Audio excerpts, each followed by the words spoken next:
안녕하십니까. 성신교회 청년공동체 여러분, 조인규 목사입니다. 지난 시간에 우리는 하나님을 경외하는 것에 대해서 함께 나누었죠. 참 신앙의 증거는 하나님을 경외하는 것이며, 하나님을 경외하는 것은 하나님을 사랑하며 동시에 두려워하는 것입니다. 그렇다면 우리가 진짜 하나님을 경외한다는 증거는 무엇일까요? 무엇을 보고 내가 정말 하나님을 경외하고 있구나를 알 수 있을까요? 그것은 바로 하나님의 말씀에 순종하는 것입니다. 존 버녀는 다음과 같이 이야기합니다. 우리가 하나님을 경외하고 있다는 사실을 증명하는 것은 하나님의 뜻을 아는 지식이 아니라 그것에 진지하게 복종하는 것이다. 아버지를 존중하고 존경한다고 하면서 아버지의 말씀을 지키지 않는다면 실제로는 아버지를 존중하는 것이 아니지요. 하나님을 참으로 믿고 경외하는 것은 하나님의 말씀을 존중하고 그 말씀에 순종함으로 나타나야 합니다. 구원받는 참 믿음의 증거는 하나님의 말씀을 듣고 순종하는 것입니다. 그렇다면 하나님의 말씀을 듣는 것은 무엇을 말하는 것입니까? 오늘은 그것을 함께 살펴보겠습니다. 하나님은 인격이십니다. 인격이신 하나님은 우리에게 인격적인 관계를 요구하십니다. 인격적인 관계란 의사소통이 있는 것입니다.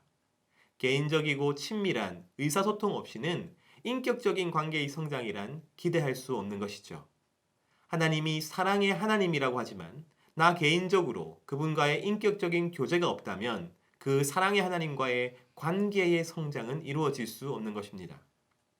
이순신 장군과 세종대왕을 흠모하고 좋아할 수는 있겠지만 그들과 계속해서 인격적인 관계가 맺어지고 깊어질 수는 없죠. 그들은 분명히 실존 인물이지만 그리고 그들이 인격을 가지고 있지만 그러나 내 삶 가운데 그들과 교제할 수 없기 때문입니다. 그처럼 만일 하나님이 나의 개인적인 삶의 영역에서 경험되지 않는다면 그분을 마치 스타를 좋아하듯이 혹은 종교적 대상으로 존경할 수는 있겠지만 내 개인의 삶 가운데 그분으로 인하여 느끼는 만족감과 충족감은 결코 찾아볼 수 없는 것이죠. 예수님은 사람은 떡으로만 살 것이 아니요 하나님의 입으로 나오는 말씀으로 산다고 하셨습니다. 예수님이 의미하시는 이 말씀은 기록된 성경의 문자가 아니라 그 성경의 문자를 통해 하나님께서 나에게 주시는 지극히 개인적인 말씀을 뜻하는 것입니다. 다시 말하면 구원받은 사람은 하나님의 말씀을 늘 들을 수 있어야 하는 것이죠. 이번에는 하나님의 말씀에 대한 오해를 하나씩 제거해 보도록 하겠습니다. 첫 번째로 하나님의 말씀은 하나님의 음성이 아닙니다. 많은 경우 이 말씀과 음성이 혼재되어서 사용됩니다.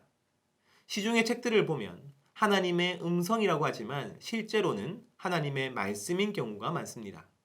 우리는 오늘 이 나눔에서 하나님의 말씀과 음성을 구분하여 설명하겠습니다. 그래서 여러분들은 무엇이 우리가 들어야 하는 하나님의 말씀이고 무엇이 우리가 경계해야 하는 하나님의 음성 듣기인지를 잘 기억해야 하는 것이죠. 하나님의 음성 듣기란 하나님께서 직접 나에게 어떠한 메시지를 직통으로 전달하는 것을 말합니다. 예를 들면 이런 식입니다. 주차장에 들어가는데 하나님께서 빈자리가 왼쪽에 있다라고 알려주시는 것이죠. 성령 하나님의 조명을 통해서 성경 말씀을 잘 이해하고 자신에게 주시는 하나님의 말씀으로 듣는 것을 다루기보다 성경과 무관하게 순간적으로 떠오르는 어떠한 생각이나 느낌을 하나님의 음성으로 치부하는 것입니다. 그러한 경우 대부분 하나님의 음성은 내 생활을 좀 더 편안하게 하고 내가 더 이익을 얻게 하는 경향을 가지고 있습니다. 이러한 음성 듣기는 옳지 않습니다. 하나님의 음성 듣기, 예언, 계시 이런 말에 현혹되지 않도록 주의하십시오. 두 번째로 하나님의 말씀 듣는 것을 설교 듣는 것으로 축소해서 이해해서도 안 됩니다. 물론 설교는 하나님 말씀의 중요한 방편입니다. 하지만 하나님 말씀이 모두 설교를 통해서만 주어지는 것이 아닙니다. 그리고 모든 설교가 하나님의 말씀인 것도 아니지요. 왜냐하면 설교자도 인간이기 때문입니다. 그래서 간혹 설교자를 우상시하거나 설교자에게 지나치게 많은 관심을 두는 경우가 있는데 이는 바람직하지 못합니다. 세 번째로 내 감정의 변화에 하나님의 말씀이 달려있는 것이 아닙니다. 설교를 듣다가 눈물이 나고 심금을 울리고 카타르시스를 느끼게 한다고 하여 그 말씀이 하나님의 말씀이 되는 것이 아니라는 뜻입니다.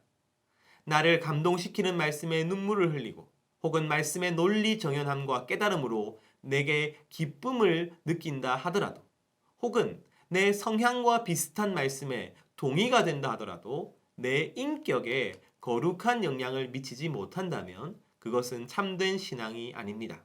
물론 하나님을 경외하는 것도 아니죠. 그렇다면 하나님의 말씀은 무엇입니까? 하나님의 말씀은 하나님의 뜻을 깨닫게 합니다. 내 삶을 향하신 그리고 공동체와 이 세상을 향하신 하나님의 뜻을 알게 하는 것이 바로 하나님의 말씀입니다. 그리고 하나님의 말씀은 오직 성경 가운데 드러나게 되어 있습니다. 즉, 우리 안에 계신 진리의 성령께서 조명하시고 인도하셔서 성경을 깨닫게 하실 때 우리는 하나님의 말씀을 듣게 되는 것입니다.